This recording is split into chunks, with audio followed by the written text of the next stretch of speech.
કે આપણે ગુજરાત સરકારે અત્યારે ધરાવતો રજૂ કર્યું કે આ લાકડિયાથી જે અમદાવાદ જે લાઈન ગઈ નીકળી એને આ 6 મહિનાથી લાઈન ચાલુ થઈ ગઈ. કેન્દ્ર સરકારનું સપ્લિમેન્ટરી ગાઈડલાઈન ઉર્જા મંડળ એની જે આ સરકારે અમલ લાવી આ છેલ્લા 12 મહિનાથી ખેડૂતો લડે છે. તમારા માધ્યમથી અમે સરકારને રજૂઆત કરવા ચાલુ લાઈન આ જે ખેડૂતો બાકી રહી ગયા છે એ લાઈનમાં ખેડૂતોનો આ સમાવેશ કરી દે.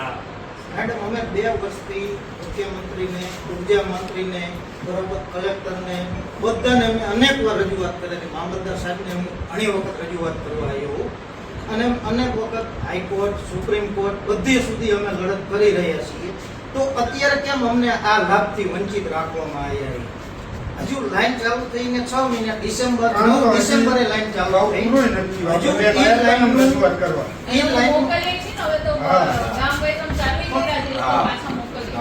એ લાઈનનું હજુ કામ અમુક જગ્યાએ બાકી છે, છતાં પણ કંપનીએ ઉતાવળ કરીને લાઈન ચાલુ કરી દીધી. અમે ત્યારે પણ કીધેલું હતું કે અમને આ વળતર મંજૂર નથી. અનેક વાર રજૂઆત કરેલી છે કે એની પહેલા જે કંઈ વળતર આપેલું હતું એ બધાને વાણિજ્ય પ્રમાણે 1000 રૂપિયા ઉપર આપેલું હતું. તો અમારી લાઈનને જ અન્યાય કેમ? અમે એટલું કહેવા માંગી તમારા માધ્યમ દ્વારા કે તમે સરકારને એવી રજૂઆત કરો કે આ લાઈન વાળાને આ જે ગાઈડલાઇન્સ આવી એની અંદર સમાવેશ કરવામાં આવે. અમારી એક જ રજૂઆત છે. અને એને લાઈન આવે છે અને એક કામ પછી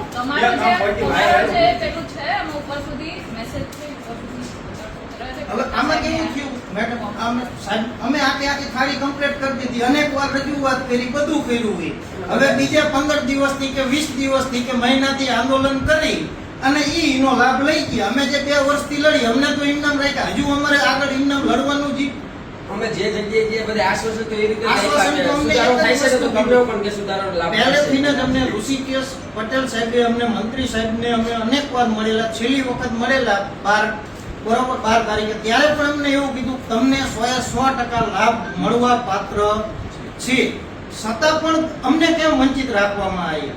બીજું, અમે એમની પાસે એવી માંગણી કરી હતી કે અમને 400% વળતર આપવામાં આવે 2013 કાયદા મુજબ, બરોબર, અને રાજસ્થાન સરકારની જે પોલિસી છે એ પ્રમાણે 400% વળતર આપવામાં આવે. તો એની જગ્યાએ સરકારે તો 200% વળતર જ અમને આપ્યું હોય. બીજું, તારની અંદર કે જે એમએલસી કમિટી બેવી એના 30% જ કર્યા. તો અત્યાર સુધી જે વેલ્યુ થતી હતી ટાવર બેઝ 1 સ્ક્વેર મીટર એના એ 25% આપતા હતા, બરાબર. તો હવે આમાં કેવું કે માર્કેટ કમિટી ઓલામાં ડબલ કર્યા તો આમાં ડબલ ન કર્યા, એમને ખાલી 30%. તો તાર વાળાને તો આમાં બહુ અન્યાય થયો હોય. આમાં બીજી વસ્તુ આ સરકારે કીધું આમાં એમઆરસી ની રચના થશે તો